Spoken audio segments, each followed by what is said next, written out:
The real estate market changed overnight, and the old ways of chasing business are dead. If you're tired of the noise and ready for absolute clarity, you are in the right place. Welcome to your Mastermind Replay. We've stripped out all the fluff to give you a dense back-to-back masterclass on advanced CRM automation, hyperlocal marketing hacks, and algorithm-breaking video strategies.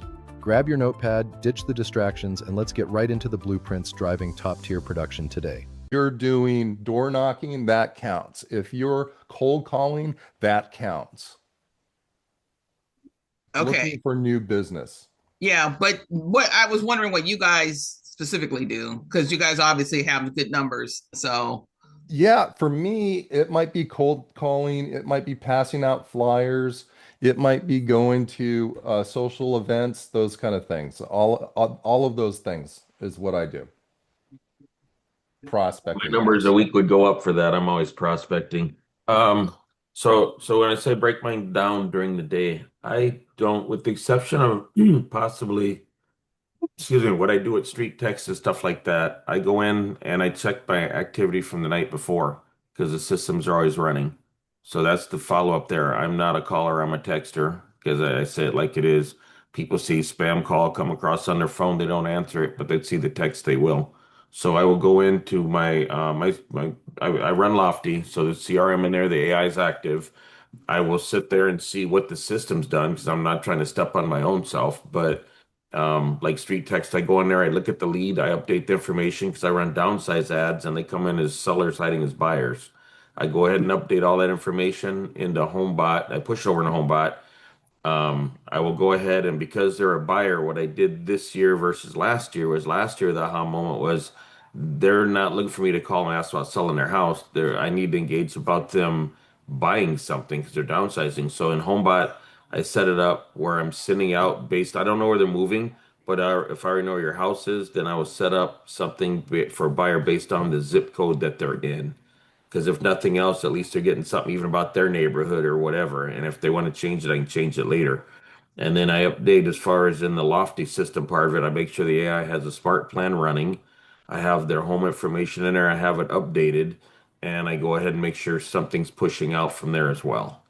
And then if they're sitting there, like right now, Facebook Marketplace has been cracking me up because the listings I've put in there, the activities I've got, the follow up on there. We always say the follow up's the key. My numbers have been jumping because just the follow up. And I'm not pushing, I'm keeping mindful of the fact that they're buying. I'll let it lead into the fact they have to sell something because until they engage with me to buy something, they're not selling anyway.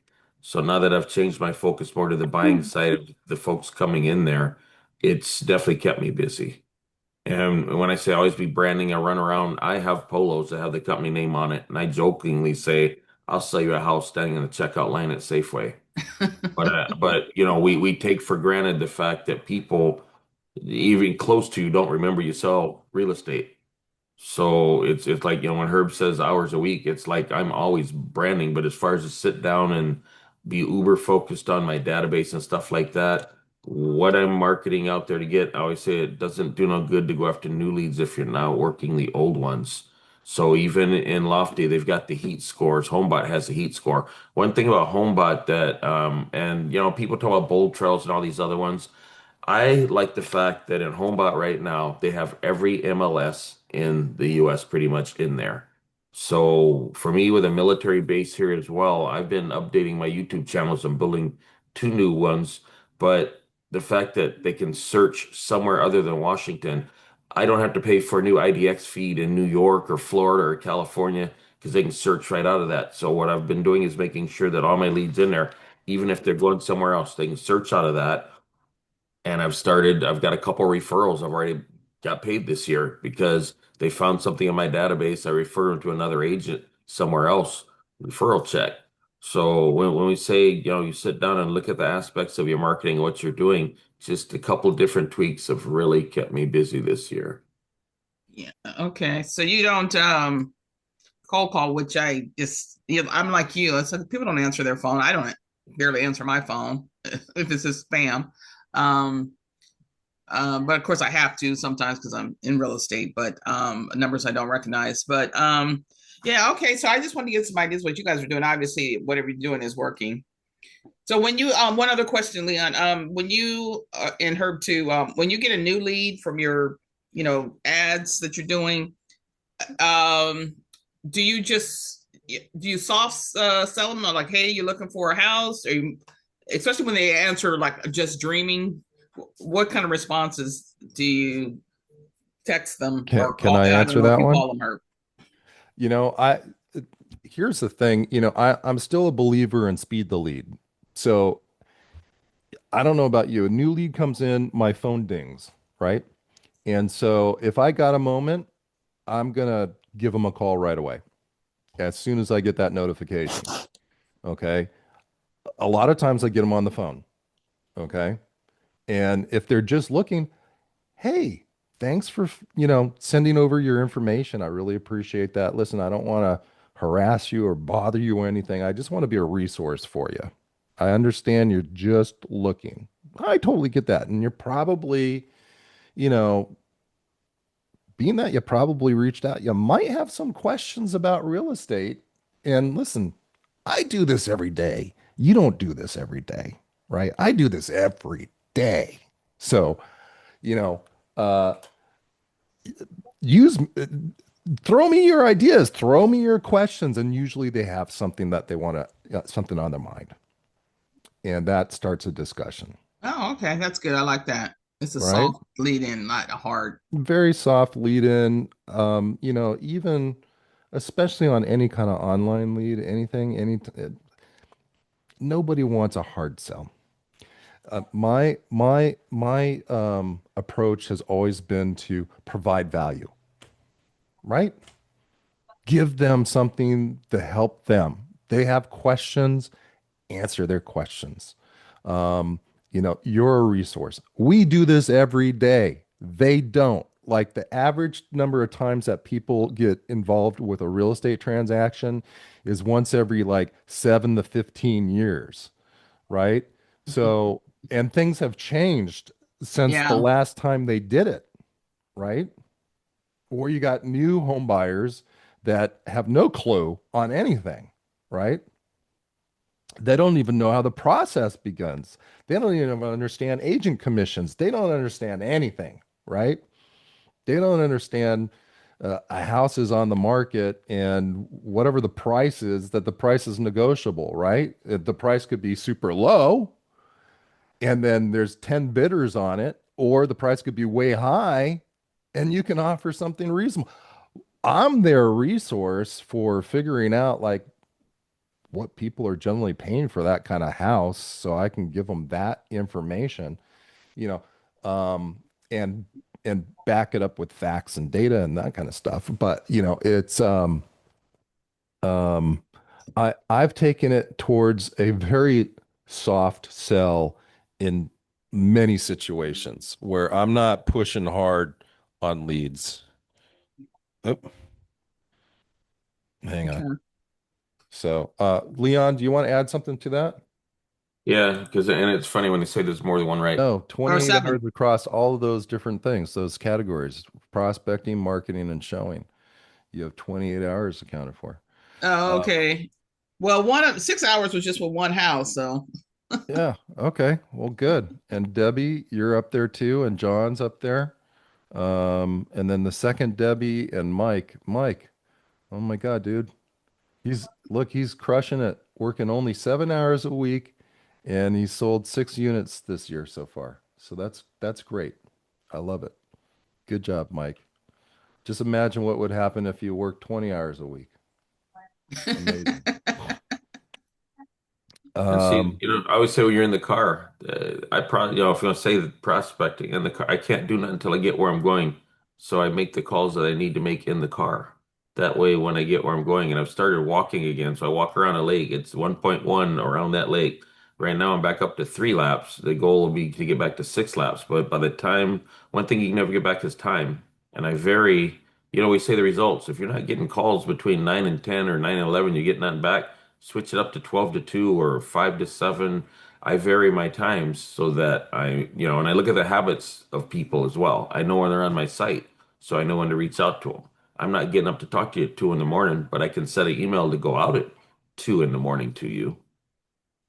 So you just, we say creatures of habit. You got to see what their habits are and adapt to get them. If that excuse just to get them to open stuff.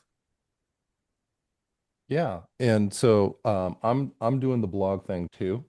And so this is my Lofty CRM website.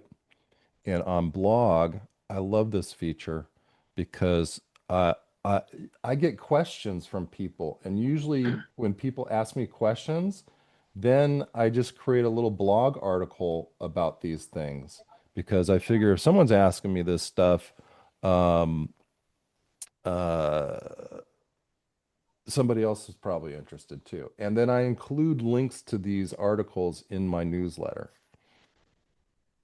So like one talking about 1031 exchanges, another one, why so many of my clients are eyeing Nevada. Um,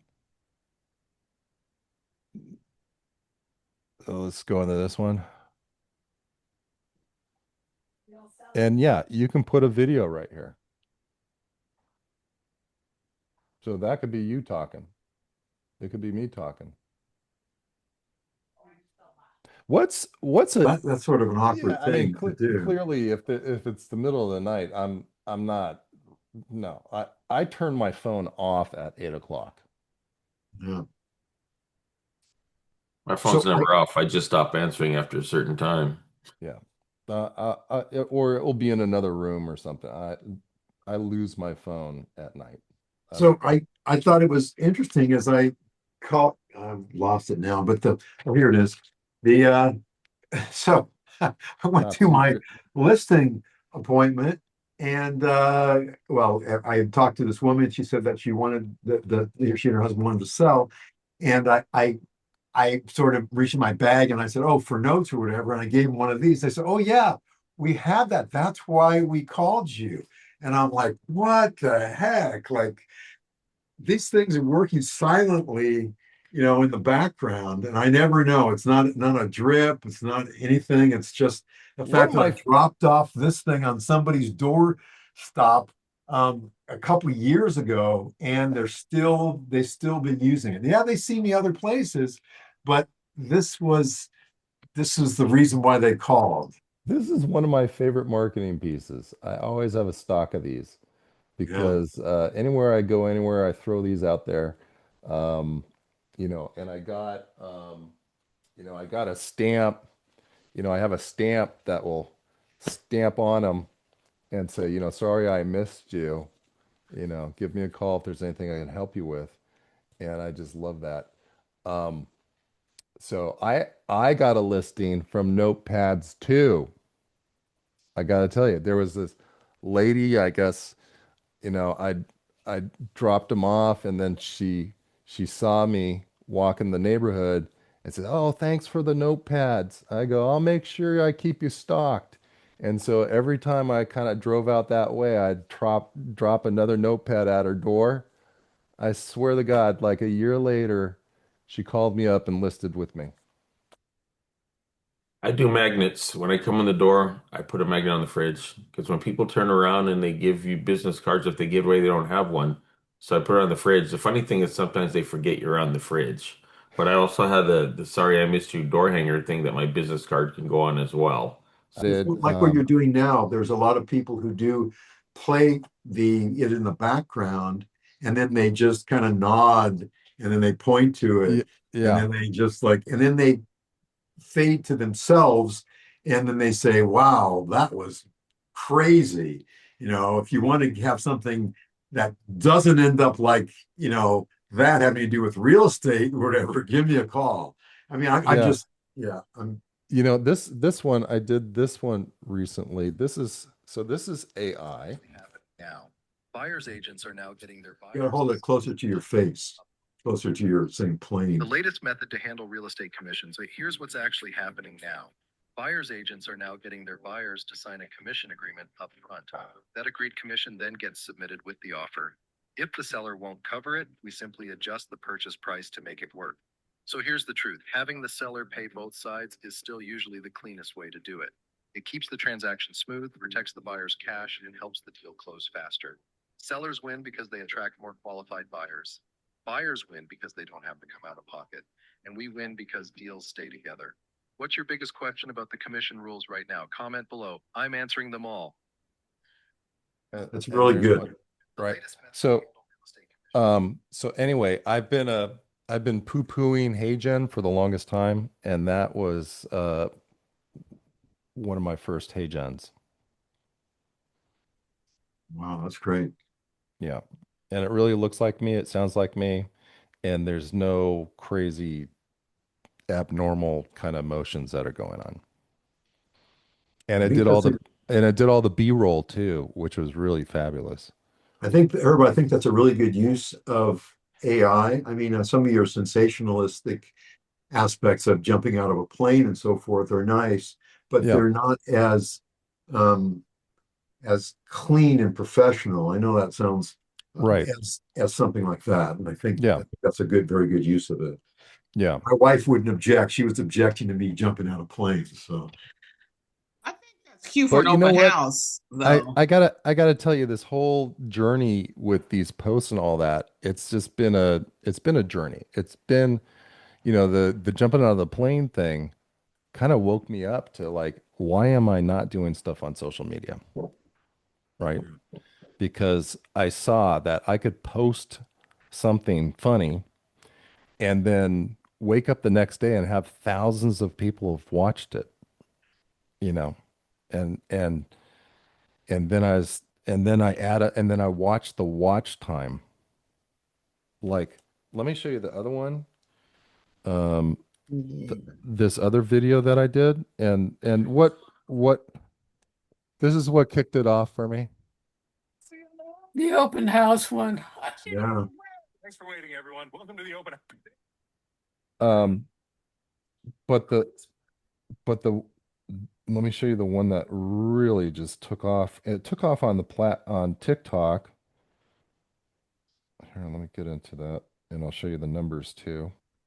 One thing to remember also about the video aspect and all that there, we can't get time back when we say make more time. So Herb, you said something the other day about the minutes. If I make a 10-minute video and share it to one person, it's only 10 minutes. But if 1,000 people see that 10 minutes, look at the time we've created.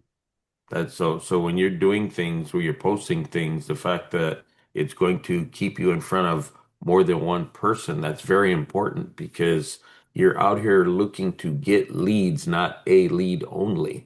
So the thought of using social media as a leverage tool for time works for you as well, rather than sit here and have to send every time I talk to somebody something, you're getting something out there that multiple people are looking at.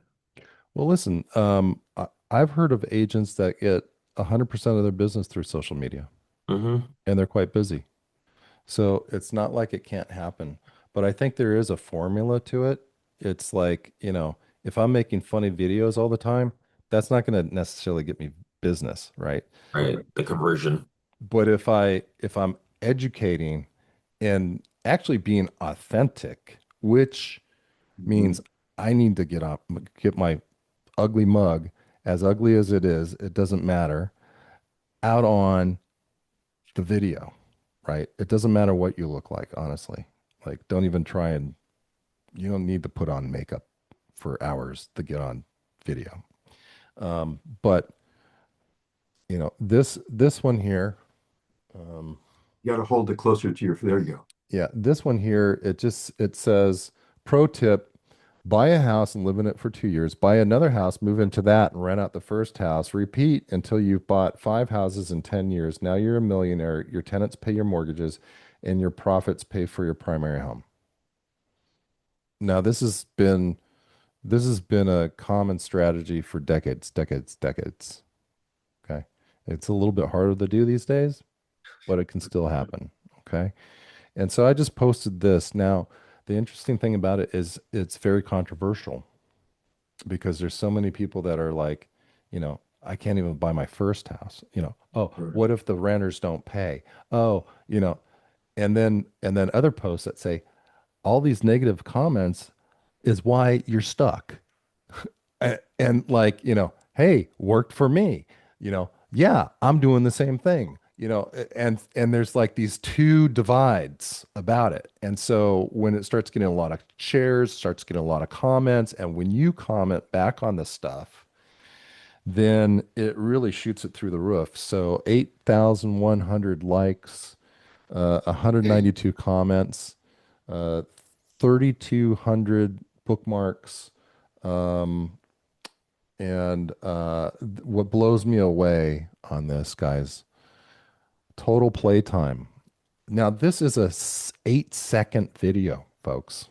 8-second video. Total playtime. Are you ready for this? Anyone want to guess? People watch it multiple times. That's what's going on, right? Well, the average watch time is 9.2 seconds, which is longer than the video. Because it's short, and there's a lot to read, it's going to play over and over again, which helps it. Okay. 461 new followers. This was posted about a month ago. Okay.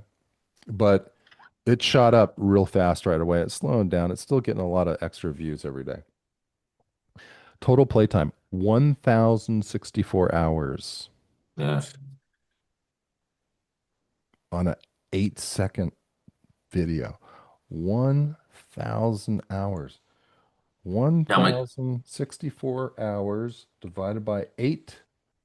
That's 133 work days of me talking nonstop. Simple things that come up during the day and all that. Can I share something real quick on a video I just posted on this house I cleaned out? Do you have time? Yeah, sure. Go Okay. ahead. And then we'll wrap it up. It's because some people might be like me. It's like, video, AI video, and it's like, yeah. And then I tape them. I look at them and I'm like, oh, my hair is crazy. I don't like this. I don't like that. And I never post it. I've done a lot of posts. I never posted. So I finally just did it after I was cleaning out this tenant, my sellers. My tenant left a bunch of stuff. I was cleaning it. And I said, okay, I'm going to just tape it and post it. And just as my total fear, I got a lot of positive comments. But then, of course, people I know, the peanut gallery, I call them. Oh, Lindy, you shouldn't have wore that T-shirt. You know, your hair. I said, this is why I don't do a video. But I remember something somebody said recently on one of the videos, and you guys have probably heard this before, is done is better than perfect. So 100%. Yes. So that's what I responded to them, the peanut gallery. I said, this is why, I need to post more. I'll get better. But done is better than perfect. And one person asked if she could give me some feedback. And I said, no, not right now, because it'll take me back to why I don't post. I said, I'll get better. You know, that's honest to goodness, the thing that you got to get over that hurdle. You got to, number one, stop being self-conscious, because and then ignore your peanut gallery. Ignore your peanut gallery. Don't be self-conscious about this stuff, because look, everyone sees you every day regardless. So you show up as you show up. Who cares? Right? Who really cares? And look, when I'm scrolling through all this social media stuff, am I judging everyone? Am I ranking them? Am I saying to myself, oh no, that guy's hair is out of place and all that kind of stuff. What's he doing in a video? Who cares? Right? In the end, nobody really cares. Yeah, people don't know you don't care as much as people that know you. That's what I'm discovering. Nobody knows. Nobody cares. Because I got to come, oh, that's awesome. Oh, yeah, you are, it's like why you should hire me, because I roll up my sleeves and I get things done. So I got a lot of positive comments for people I don't know, but of course the peanut gallery had to chime in. It doesn't matter if you do it in your bathrobe. Who cares? It really doesn't matter. Just do it. Yeah. Just wanted to share that because anybody's like me, done is